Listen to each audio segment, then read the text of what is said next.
Jesus nga ka nung sang mi tha ka swa hit nung sang mo mai na nga zoing sen tho na nga zoing Jesus ha Jesus nong thuak sa hit nung sang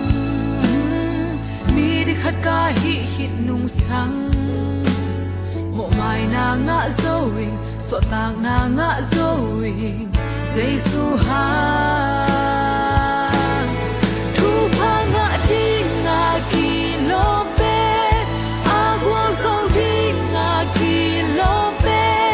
mai pa nga di nga ki lo pe hitai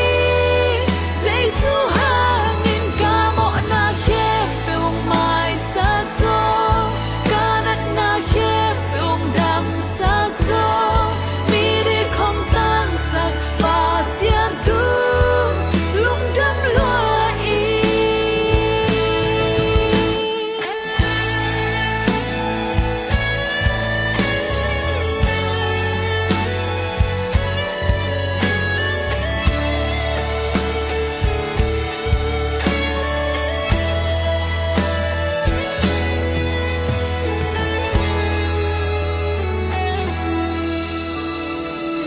Jesus nga ka nung sang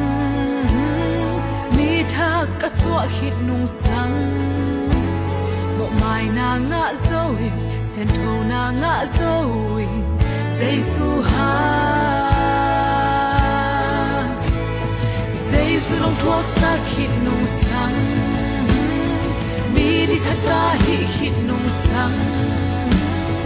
mai na nga zoing so tang na nga zoing Jesus ha